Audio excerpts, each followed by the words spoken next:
This is Water Elemental. And this is Axis, and we are here today to talk about the League of Legends. An ongoing show. We can talk about what's been going on with everyone's favorite MOBA-style battle game. It's an interesting show for us this week. We got a new patch that dropped. Unfortunately, no Thresh with that patch, but it'll be probably coming out in a couple of days. They give some sort of threshold on that. Ooh. We have some cool stuff that Morello's been talking about. Some interesting changes to Annie, as well as a promise of an upcoming rework to Sejuani. How come Sejuani gets one before Trundle? Because Trundle's playable. I'm proof of that. I'm on a lot of ranked games with Trundle lately. But let's jump right into it. The first thing on everyone's mind is, of course, the patch. The patch came out. The patch dropped for everyone. It's very cool changes.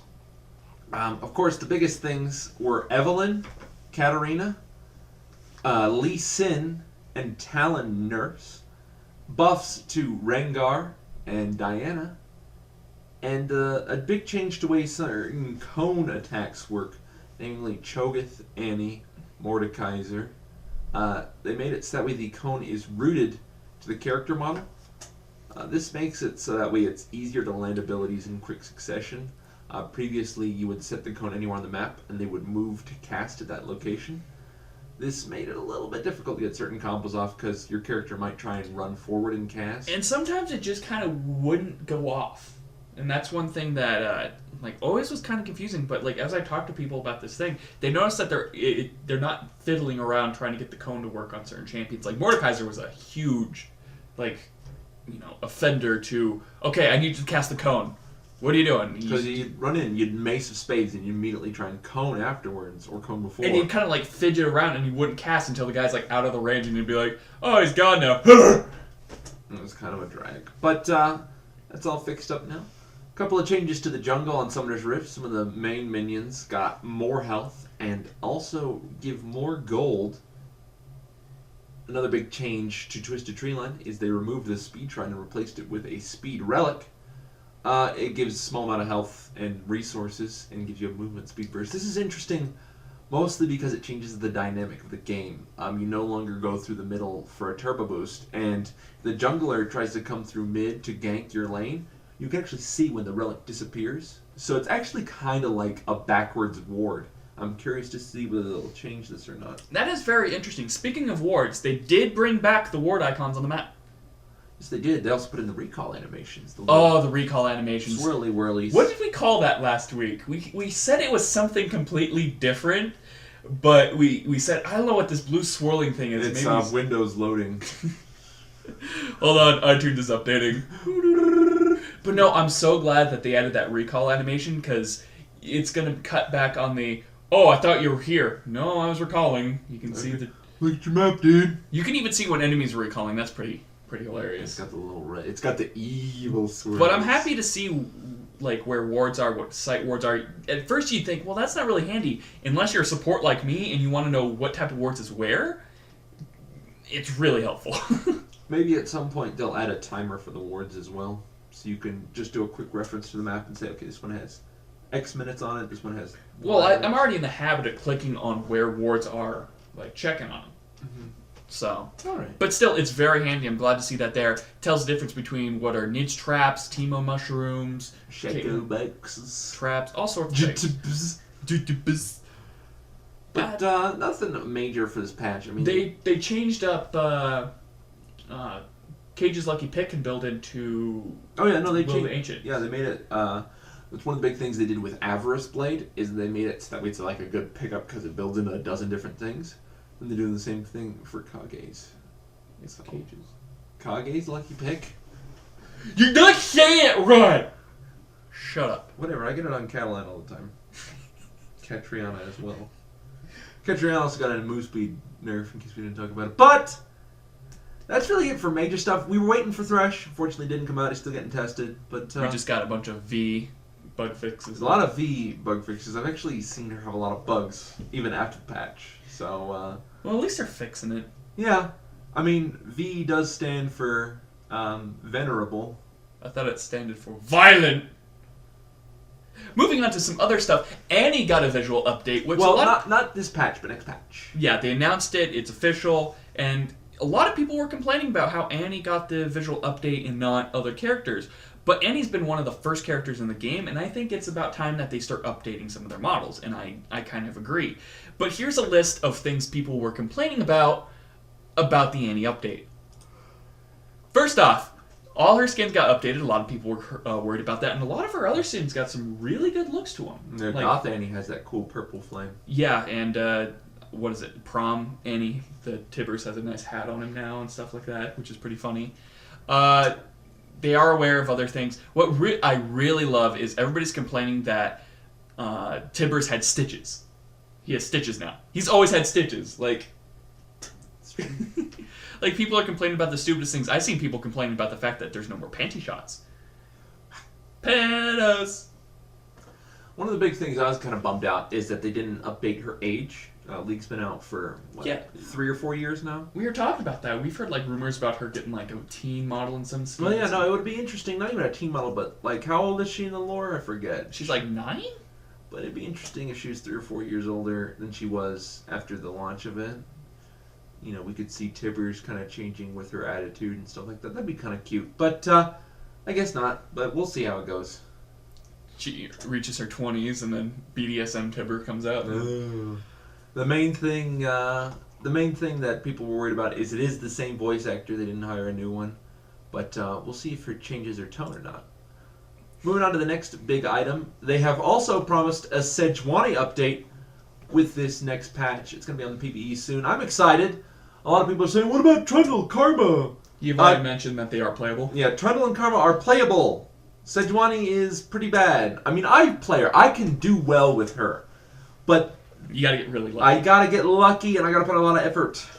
And for Trundle, I just gotta play well and not depend on luck.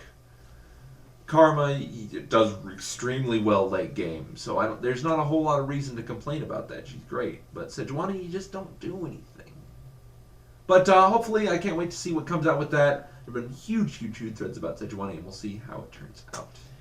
In other news, we got some more price reductions coming up here. The first batch is going to be Yorick. He's going to be reduced to 4,800 IP and 880 RP. And Udyr is going to be reduced to 1,350 as well as 585 RP. The next two champions that are going to be reduced are Leona and Wukong. They're both going to be reduced to 4,800 IP and 880 RP, respectively. And it's going to be very interesting. This is kind of what they talked about last year, how they're going to be reducing champion price structure. They're going to start out at 7,300, was it? And they're going to progressively go down every week with new champions coming out and with the duration that they've been out. Which is weird is Udyr wasn't during the first batch. He was the first champion released after the game was launched. Yes, but the thing is they were saying champions that were 4,800 or lower were going to eventually get reduced down to even lower. Okay, so he's part of that batch. Yes. So that makes sense. That's why, because he's the very first one that came out. So and yet only has 2 skins. Exactly. Didn't they discontinue one of them too? No. No, he only has 2 still. Primal Udyr and Riot Udyr. Riot Udyr is the most disgusting skin. It's ever. Black belt. Udyr. It's just ugly. It's just like, hey, we added a belt. And he has a Riot fist on his groin. Oh, good. Good to see Udyr likes fisting. Morello talked a little bit about a couple of things, namely item design and Darius reworks. This is a lot of stuff to talk about, and it's all preliminary, guys. Honestly, I don't feel comfortable talking about it because it is tentative stuff. But if you guys want to take a look at it, it's up on the forums under general discussion, or you can check out quick links at surrenderat20.net. Great site, guys. Go check it out. Some more news on skin updates. The first one is that Aether Wing Kale is finally out. She is $20 in the American US dollar. So legendary. She is legendary. I might not pick it up right away, but if I ever get a chance to play her and I need more skins. You can always use the voiceover for backup reel for your... No, seriously, if you listen to some of those voiceovers, it's a little goofy. But Lunar Festival skins are on the PBE right now. We have Jade Fang Cassiopeia, we have Dragon Wing Corki, and then we have the 2 Romance of the 3 Kingdoms skins. That's Warring Kingdoms J4 and Warring Kingdoms Xinyao. These are skins we saw a long time ago, and they're finally coming out, and people are super duper excited. Yeah, I was actually thinking about these recently. I'm like, they announced these in Korea, and we got like a giant teaser for them. Because these were supposed to, like, 2013 expected. Oh, we're going to be saying that a lot. But yeah, they teased these a while ago, but seeing them, like the actual models for them, they're actually really cool looking. Zinnia looks amazing. But the Corky one looks pretty good, has a lot of fireworks. What about Cass? I haven't taken a look at it personally, but Cass has been getting a lot of skins lately. She's been spoiled. And this is, of course, after she's fallen out of the meta, but I don't know, she's got cute little fans. Kind of a different look for her. Her headdress is pretty interesting. I like the way that looks. She's got big carny ears. Step right up, see the one and only Cassiopeia! Shoots snakes out of her hands. What a twist! Oh, gosh. Goodness gracious. Like, comment, and subscribe if you like old-timey Carnival Man.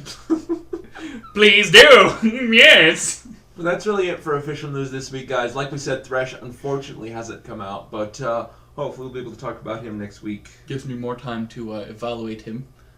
Yes, because he likely will be a point of contention for us summoners. The anti-Blitzcrank. Out of here! I'm gonna pull you and then pull my friend back too. Take that. I'm gonna eat the souls of the living. Oh. Okay. Well, I mean... Moving on to our own section. Our first question this week comes from Senor Maester 12, and he asks, how much you guys think that Thresh will be banned in draft pick mode? More or less than Blitzcrank? It all depends on how he's played in the first couple of weeks. He does have a very large pull/engagement tool as well. What's the range on that? I don't know offhand. Is it significant? It's a decent size. I don't think it's as far as Blitzcrank's, but just because he has the power to pull allies to him, which can kind of disingenuously take away ganks away from the opponents, that might be very valuable. But it all depends on how well they work, because in theory, having that lantern's going to be useful, but how often will you be able to use that to save your teammates? Are you going to be around? He's got a lot of non-mitigatable CC, which is also very handy. So it's all going to depend on how he's going to be playing. That's one of the big things about bans is there's a big target on unmitigatable CC. Alistair, Malphite, Blitzcrank all have a lot of that unmitigatable CC where you just can't do anything. And Thresh seems to have a lot of that. So I imagine he'll be a good target for bans. It really depends on how your comp is set up. Because if you have a team that's good for denying, Thresh might not be that big of a deal. I mean, if I have a champion that can bully Thresh out of a lane, he can't get his souls, he can't get his armor or AP, and all of a sudden he's no longer a threat. Whereas Blitz and Alistair and Malphite even can very quickly rack up their survivability because they have it built in. They don't have to collect stuff for it. Even if you zone them the whole game, they can still just laugh and go, well, I have an 1800 mana shield, I have a 50% mitigation ult, I have 40% more armor. And we don't even know if his shield is going to, scale off certain things. It's all still tentative. They might change it from, AP to health or something like that. It all depends. So honestly, I don't think he'll be banned as much. But I do think he will be sometimes, depending on team comp. But I don't think it'll be just a required ban like Blitzcrank is. Because Blitzcrank has a longer range, I feel. And yeah, he's very difficult. And he has that silence, so he goes pull in silence, where Thresh is just... Pull silenced in a knock-up, mind you. So, a very short cooldown knock-up, mind you. It's silly. But yes, less than Blitzcrank, I imagine. What else is going on around here? Someone asked me on the streets of Colorado, Ooh. What games are we looking forward to in 2013? I'm looking forward to Daisy Standalone, Metal Gear Solid Ground Zeroes, and Star Wars 1313. You see, it's really hard for me to say because there hasn't been really anything that's piqued my interest. Metal Gear Solid, looking forward to that. Bioshock Infinite, because I'm a huge Bioshock fan, even though we're not under the water. Looking forward to that. I just love that style. There's really nothing else I could think of right off the bat. I'm just excited for. There's a few indie titles I'm looking forward to, but besides that, there's not really any hardcore stuff that's been announced. It's just gonna be yeah, hardcore stuff, huh? Yeah, high end Gears of War. Nope. Call of Duty Modern Warfare 4. That's really it for questions this week, guys. We love questions. Really about anything. You can ask us about the apocalypse, what we think about how deer dress their children, about League of Legends, about us, about the show, anything really, just send it to our email, spastigaming@gmail.com, or post it in the comment section below. Heck, you could even post it at our Facebook. Well, we like it all, and we'll try to answer it as best we can. Keep a lookout, guys. Oh, sorry, didn't mean to interrupt you. I'm done now. Sorry. Keep an eye out. I have a new video coming up. It's a beginner's guide to League of Legends, brought to you by Spasta Gaming, edited by Spasta Gaming, creative consultant Spasta Gaming, and it's going to be about support and kind of like the basics. It's not more or less for the people that know how to play the game already. It's for people that are beginning, and it's more or less a simple guide. It's not going to be like you got to do this, this, and this. It's more or less tips and tricks, 360 no scopes, all sorts of that thing. Learning how to play on your legit no hacks private server. But yeah, check it out, guys. It's going to be coming out soon, so keep an eye out. Even if you're not interested in it and might help a friend out playing, this one is made not to be timed like a podcast here, so it can be watched any time of the year until Season 4 comes out. And all the items are changed, and we switch to whatever mode it is now. Yeah, when we finally switch over to Magma Chambers. To Magma Chamber. Lol. Alright, well, this has been Axis. And Water Elemental. And, where is Thresh, dude? Thresh! I just want to play Sejuani now. Sejuani! I just want to play Garen now. Garen! Good night. Good night!